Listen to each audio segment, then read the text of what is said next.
Tá, eu vou para as perguntas aqui, tá bom? Primeira é do Arnaldo. Boa noite, Maurício Tavi, ótima live. Tavi explanou sobre mudanças através dos tempos da importância dos indicadores. Ele gostaria de perguntar sobre o Dollar Gold Ratio, né? Visto que estava abaixo nos grandes crashes e no momento anda em queda. Atualmente é um indicador importante? Ele reforça a previsão de um bear market prolongado? Na sua opinião, Gold Dollar? Eu acho que o Gold Ratio é importante, ele acaba, né, dando um suporte aí de argumento ao prata, principalmente, óbvio. É, você está falando de. Não, peraí, você está falando de dólar Ele Gold falou Ratio, dólar não. gold, mas eu acho que é dólar silver. Dólar gold não, porque o dólar gold está em 1.800, que é o preço dele, né? Bom, eu acho que assim, eu não estou muito eu acho que o dólar, sem dúvida, está atrelado à situação econômica, ou seja, quando o dólar aprecia, muito provavelmente a gente está tendo algum problema econômico. Quando o dólar não está apreciando, o mercado está precificando uma melhora na economia. Eu diria que isso está sendo um pouco mascarado hoje por causa do excesso de liquidez que o Fed acabou fornecendo com relação a outros bancos centrais. Que, na minha opinião, isso, na verdade, vai mudar. Eu acho que essa janela aí para o dólar está sendo cada vez mais interessante, porque os outros lugares do mundo estão sofrendo a mesma desaceleração da economia, mas não estão tendo a mesma oportunidade de injetar o níveis de liquidez que foram aí injetados aqui nos Estados Unidos. Então, o que pode acontecer aí é que a gente talvez esteja vendo aí um atraso aí desses outros bancos centrais no mundo, que provavelmente, se começarem a aumentar, aí no caso a gente vê os bancos centrais europeus ou até mesmo no Japão, na China, no Canadá, na Austrália, a imprimir dinheiro, vai mudar essa relação do dólar aí. Então, na verdade, eu gosto do dólar, eu acho que o dólar é interessantíssimo, como eu disse antes, acho que a gente está numa corrida de destruição do sistema monetário e por isso que eu gosto de ouro. Mas eu gosto do dólar. Eu acho que o dólar é a melhor moeda que tem com relação a outras moedas no mundo. E uma coisa que atrapalha o Fed é esse excesso de liquidez oferecido pela parte apenas do Fed, que acaba tendo um impacto no dólar. O Fed presta muita atenção nisso. E você pode ver isso porque a diminuição de injeção de estímulo monetário nas últimas semanas foi clara. E isso também acabou, né, acontecendo no mesmo momento que o dólar desvalorizou com relação a outras moedas no mundo, principalmente o ouro. Então, enfim, é dessa forma aí. O dólar é um indicador muito legal de você analisar quando você vê países emergentes, moedas de países emergentes começarem a apreciar de forma acentuada, é um sinal positivo. Mais uma vez, não significa que você deve criar sua opinião apenas por causa disso. Esse é um indicador, mas preste atenção, porque é um indicador que é importante. Em 2008, por exemplo, o mercado só virou quando os países emergentes começaram a virar. Então, é importante sem dúvida, o dólar é um indicador essencial aí para você fazer uma análise de mercado. Muito legal, tá? Muito legal mesmo, cara. Ele quer saber o seguinte: como é que você consegue mitigar o risco do viés de confirmação, né? Quando você está construindo uma tese de investimento. Viés de confirmação é aquilo, toda tese que você procura, todo indicador é no sentido de confirmar a sua tese, né? E não no sentido de questionar. Isso, claro que isso é quase um bom hábito de você se policiar, mas existe alguma. Você tem alguma forma de evitar isso? Olha, é muito difícil isso. E a melhor maneira que eu vejo, não tem uma resposta perfeita para isso, mas a melhor maneira que eu, pelo menos, utilizo é você estar ciente da narrativa contrária. Ou seja, eu tenho uma opinião a favor do ouro, qual seria a opinião contrária? E pesquisar essa opinião contrária. Tentar realmente ter certeza que essa opinião contrária, que você, né, você entende ela, entende o risco. porque nada é 100%, né? Ou seja, eu posso achar que o preço do ouro vai subir e minha cabeça a probabilidade seja 70%, na minha cabeça. E tem um 30% aí que o ouro pode cair. Por quê? Porque por causa que a economia está crescendo de novo, tem uma probabilidade que o crescimento orgânico volte ao normal, que os fundamentos das empresas melhorem, blá, blá, blá. Tem várias probabilidades aí. São sempre você olhando de uma forma com as variáveis e dando uma probabilidade para essas variáveis, ajuda muito o seu, né, a criar uma opinião. E uma coisa que eu aprendi muito com o Kevin aqui, que eu acho que, às vezes eu até acho que isso daí é uma coisa que algumas pessoas nascem dessa forma. Eu, sem dúvida, nasci dessa forma, mas algumas pessoas, infelizmente, ou não acabam forçando a sua cabeça a pensar dessa maneira, ou simplesmente não nasceram assim, né, para pensar dessa maneira. Mas sempre que você lê um jornal, você vai ter o branco e o preto, né, vai ter uma opinião claramente sobre vai ter sempre uma incerteza, é isso que eu quero dizer. E você se forçar, né, a realmente ter uma opinião sobre aquele assunto, não estou falando a parte política, estou falando a parte economia, é importantíssimo, porque você tem que provar essa opinião, né? Então, você tem que comprovar isso com indicadores, você tem que comprovar isso com o mercado, com a situação do mercado, com parte fundamental. Então, você estar ciente das narrativas presentes no mercado é importante. Saber quais seriam as opiniões. Se você me colocar hoje e falar assim, Otávio, quero que você defenda o mercado agora, pelos próximos 30 minutos, pode ter certeza que eu consigo defender. Porque eu sei a opinião contrária. Ou pelo menos ter uma boa noção. E eu acho que isso é importante. Mas ainda assim, porque sempre tem os dois lados da moeda. Eu posso fazer uma apresentação de 30 minutos porque você deveria estar comprando no mercado hoje. Por que eu não faço? Porque eu coloco as variáveis dessa probabilidade aí, desse cenário, com uma probabilidade muito mais baixa que as variáveis do cenário que eu acredito. Por isso que eu tenho outra opinião. Mas sempre vai ter, né, terão os dois lados de uma moeda. Então, nada é certeza, sem dúvida. Não mesmo. É isso, mas é uma batalha diária, né? Essa viés da confirmação é uma batalha que você não se ganha nunca, essa é uma guerra que não acaba, né? Não acaba. Eu tenho. É uma coisa diária, sem dúvida. E algumas pessoas criticam até mesmo o meu trabalho, achando que eu apenas publico coisas sobre uma opinião. Bom, eu publico sobre aquela opinião porque eu tenho aquela opinião, mas eu estou vendo o outro argumento. É óbvio que eu estou vendo outro argumento. E é óbvio que eu estou olhando esses gráficos que criam essa opinião. Eu simplesmente, como disse antes, acredito que as variáveis, a probabilidade desse cenário ocorrer não estejam tão altos como a probabilidade do meu cenário. Por isso que eu publico praticamente as mesmas coisas, né, ou o mesmo assunto, não as mesmas coisas, todo dia praticamente, que é minha opinião sobre o mercado, mais pessimista, opinião sobre metais preciosos e opinião sobre a China. Então, enfim, é mais ou menos assim que funciona. Legal, tá. Muito legal mesmo, viu? Ó, o Maurício Júnior, meu xará, está perguntando, uma resposta bem rápida aqui, se você acha que em algum momento os bancos centrais podem perder o fôlego de injeção para salvar empresas ou para governos ou o que quer que seja. Qual a sua opinião sobre isso? Olha, eu acho que está ocorrendo de uma certa forma em alguns outros bancos centrais. Aqui nos Estados Unidos não ocorreu ainda. Se o dólar começar a desvalorizar de forma acentuada, você pode ter certeza que o Banco Central aqui dos Estados Unidos vai começar a olhar essa situação de uma certa, de uma outra forma, ou seja, vai tentar defender o dólar.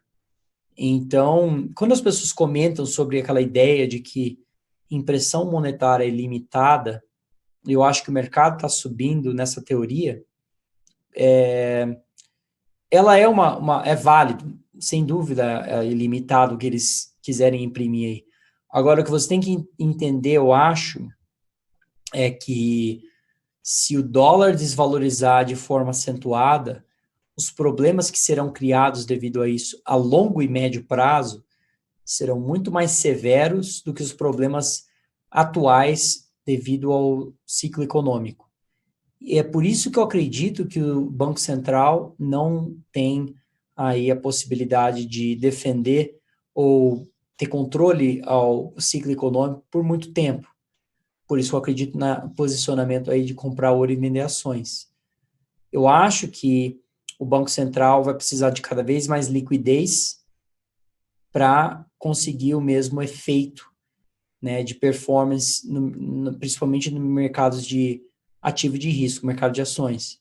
Ou seja, se ele imprimiu 300 bilhões a semana para o mercado subir 10%, se ele imprimir 200 bilhões, pode ter certeza que o efeito, por mais que 200 bilhões seja uma quantidade imensa, né, o mercado vai viciar, né, vai depender cada vez mais dessa liquidez e ela acaba ficando menos efetivo aí, né, ou eficiente. E eu acho que isso provavelmente vai acontecer nos próximos meses. Então, eu acredito um pouco nessa teoria. Eu acho que vai depender do dólar. Se o dólar continuar desvalorizando, muito provavelmente os bancos centrais vão começar, eu estou falando aqui nos Estados Unidos, vão começar a limitar esse tipo de liquidez. O que está permitindo para outros lugares do mundo, por causa da desvalorização do dólar, a desvalorizarem ou pelo menos criarem estímulo monetário em outros lugares do mundo, fora dos Estados Unidos, por causa dessa fraqueza do dólar.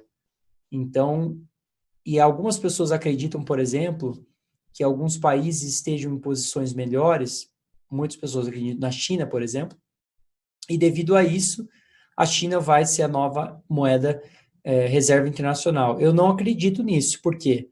Porque eu acho que a fraqueza do dólar acaba gerando uma janela de oportunidade para os países emergentes, principalmente, de emitir liquidez para a sua economia e melhorar, até mesmo se você olhar a recuperação do mercado financeiro dos países emergentes versus de países desenvolvidos, muito e também principalmente aqui nos Estados Unidos, você vê que essa recuperação foi muito mais lenta e isso é devido a essa limitação aí de estímulos fiscais e monetários devido à fragilidade das economias e até mesmo endividamento. Então, eu vejo esse que é o problema aí, na minha opinião. Por isso que eu gosto do dólar, porque eu duvido muito que o Fed, posso estar errado, mas eu duvido que o Fed vai acabar desvalorizando o dólar de uma forma tão acentuada, né, criando um risco desnecessário, né, da perda aí de reserva internacional do dólar, que teriam consequências aí drásticas, na minha opinião, nos próximos anos, principalmente com a quantidade de dívida do governo aqui dos Estados Unidos. Tá ótimo, tá. E agora eu vou fazer aqui a última pergunta aqui, que é rapidamente aqui, tá, para não tomar mais seu tempo, já ficou bastante com a gente hoje. A Beth Amada está perguntando, né? Tá, você acha que tem uma potencial bolha nas ações de tecnologia, ou um excesso de preço, de valorização, FANG da vida aí e tudo mais? Qual a sua opinião sobre isso? Olha, eu acho que sim. E eu acredito que o que está levando isso é sem dúvida, aquela situação do coronavírus, que acabou, né, dando um certo um argumento para essas empresas. Agora, eu não acredito que nenhuma empresa merece um múltiplo de 60, 70 vezes o que eles ganham anualmente aí, né, em vendas. E eu falo isso principalmente com empresas maiores, né? Que nem tem mineradoras hoje que não tem vendas, não tem. Então, essa comparação, você pode até falar, mas Otávio, então como é que você olha uma empresa que não tem vendas, mas vale 50 milhões?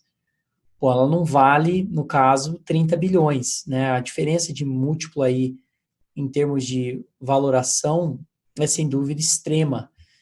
E é uma coisa que é importante, porque o que está levando ao mercado de tecnologia é liquidez. Preste atenção na liquidez, porque a hora que a liquidez acabar, é muito difícil você ver uma empresa vender a esses múltiplos históricos que a gente está vendo. Me lembra muito a bolha de tecnologia, né? Até porque os múltiplos são bem parecidos. Algumas pessoas falam que antigamente as empresas maiores, elas, né, hoje as empresas que nem a FANG, né, as empresas maiores, Facebook, Apple, Google, Netflix, elas, na verdade, têm fundamentos melhores do que tinham em 2000, em 1999. E isso é verdade, mas eu peço que as pessoas olhem o setor de tecnologia como um todo, não essas 4, 5 empresas que estão no topo. Olha o todo, né? Empresas que vendem software, que hoje vendem aí de forma, na minha opinião, múltiplos absurdos.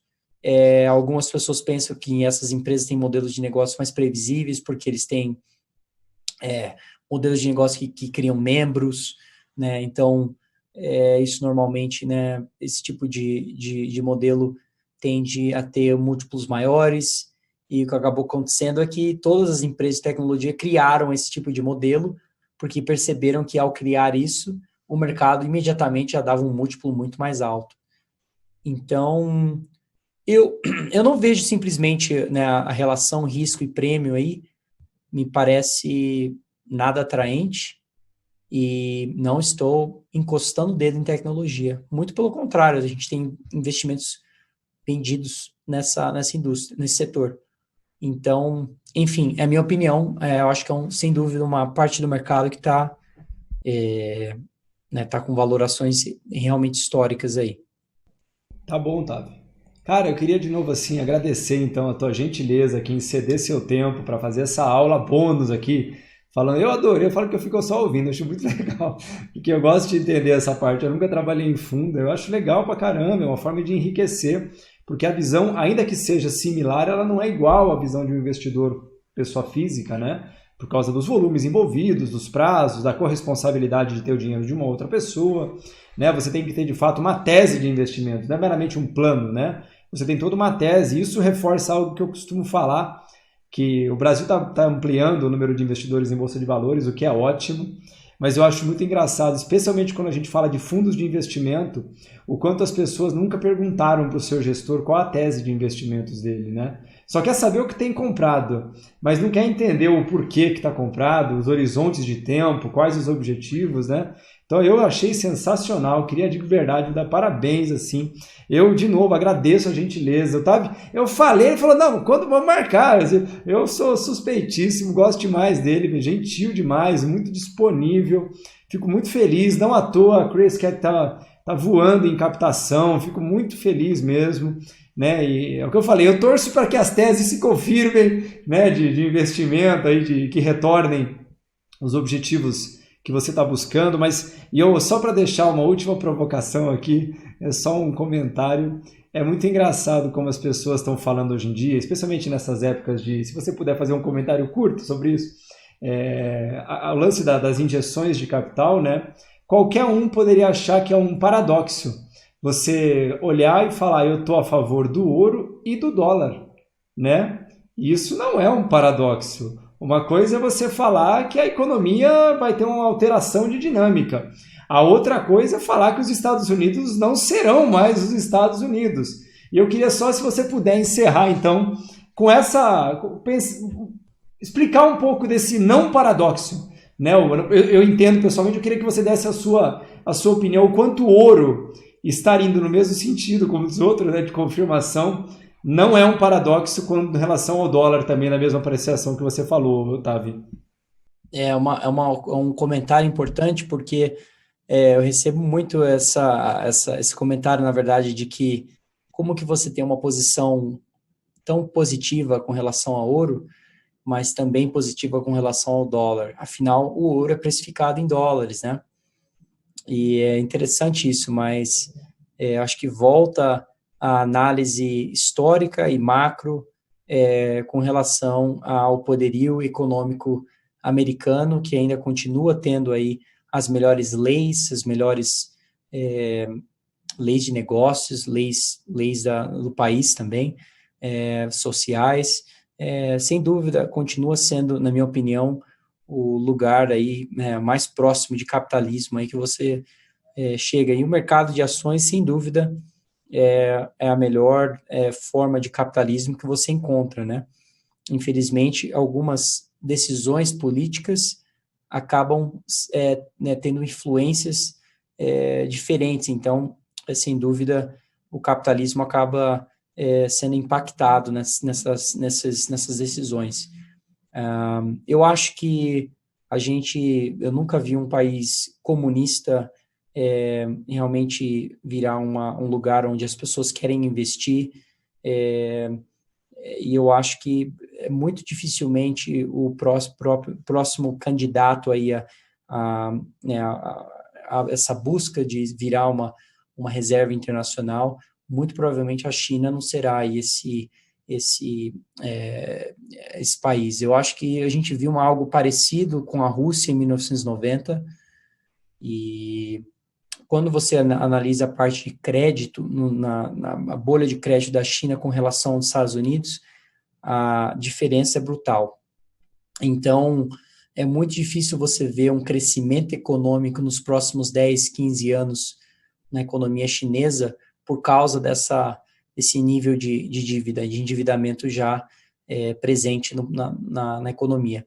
Então, eu vejo aí o ouro, né, a injeção aí de liquidez, ela é uma grande parte da teoria aí, porque a gente deveria comprar ouro, mas realmente não é só por causa disso. Na verdade, o ouro vem subindo em formas históricas em reais, mas em dólares a gente está apenas no meio aí na minha opinião, de uma apreciação que pode ser exponencial aí nos próximos anos. E eu vejo muitas pessoas criticarem investidores que falam sobre ouro hoje, dizendo que não existe ninguém no grupo de maiores investidores do mundo que investem em ouro. E eu acho que isso vai mudar nos próximos anos. Eu acho que muito provavelmente a gente vai ver aí alguns outros nomes, investidores grandes aí nessa área, que vão acabar se tornando umas pessoas mais ricas no mercado. E eu acho que isso vai mudar muito esse conceito dessa indústria, vai mudar muito e vai atrair não só na parte de mercado de trabalho, mas também na parte de investimento em geral. Eu acho que geólogos é um mercado aí que vem acabando praticamente, porque ninguém trabalha mais em petroleira, está todo mundo achando que a gente vai ter veículos elétricos. Então, a parte de geologia, na verdade, na minha opinião, vai voltar com força. Se eu pudesse comprar a geologia, eu comprava. Mas, enfim, com respeito ao dólar, eu acho que eu sou um dos maiores compradores do dólar, pelo menos de opinião, que você vai encontrar. Eu gosto muito do dólar, eu acho que o dólar, não existe nenhuma alternativa para o dólar hoje, e acredito nas duas teses, comprar ouro e comprar dólar, eu acho que as duas são interessantíssimas para o brasileiro, para o americano, para qualquer lugar do mundo. Mas, enfim, agradeço mais uma vez a oportunidade de conversar com você, Maurício. As perguntas são sempre boas, adoro elaborar nas suas perguntas, nas suas ideias. Agradeço você me chamar para fazer algo diferente. Eu nunca tinha comentado muito sobre o nosso processo de investimento, então foi algo novo para mim. Normalmente eu faço isso mais vendendo fundo quando me chamam para fazer esse tipo de apresentação. Então foi um prazer aí abrir um pouco o que a gente faz e espero poder ajudar um pouco aí algumas pessoas que estão buscando, né, uma forma ideal de processo de investimento. Saibam que, como eu disse, tente mesclar ideias diferentes, investidores que vocês gostam, e eu acho que isso que é importante. Eu criei o meu processo dessa maneira e eu tenho certeza que outros investidores fizeram o mesmo. Acredito até mesmo você, Maurício, deve ter feito o mesmo. E eu acho que isso que é importante, é você ter a mente aberta, a cabeça aberta para essas incertezas e formas diferentes de olhar o mercado.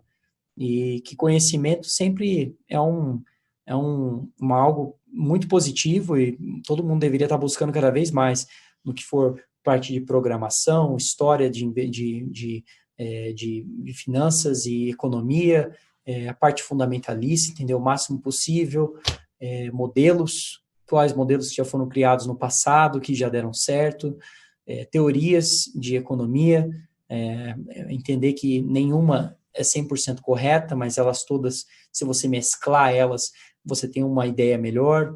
Então, eu estou muito longe do que eu gostaria de estar em termos de conhecimento. Eu acho que esse é o pensamento que deveria ser de todo mundo. A curiosidade, né, deve te levar aí nos próximos anos, vai ser o seu melhor amigo ou amiga. Enfim, obrigado mais uma vez aí. Eu que agradeço mesmo, eu sou da opinião igualzinho, eu não acho que a gente tem que reinventar a roda. Tem um monte de gente que veio antes da gente aí, que já comprovou parcial, integralmente ou quase integralmente uma série de teses. É só ir alinhando com o que você pretende. Concordo totalmente. Eu falo que eu sou suspeito, eu gosto do Otávio porque a gente está alinhado nesse tipo de coisa, né? Eu não preciso saber de tudo. Eu tenho que saber bem aquilo que eu executo, né? O pedaço que eu executo. Eu queria, de verdade, de novo, agradecer a gentileza de novo, Otávio, pela generosidade que te é muito típica mesmo. Eu estou sendo muito alvo dessa generosidade, graças a Deus, eu fico feliz. E espero que em breve a gente possa se falar de novo. Pessoal, muito obrigado de novo, então. Parabéns pela aula aqui, Otávio, de novo. Espero que vocês tenham gostado. Lembra, como ele falou e como eu repito 40 vezes a cada 2 horas, foco nos estudos, desenvolva sua própria tese, não tem fórmula, tem a sua fórmula e que vai mudar todo dia. Busque sempre isso, que o seu caminho provavelmente vai ser muito mais simples do que você possa imaginar. Não fácil, simples, né? Tá bom? Muito obrigado, pessoal.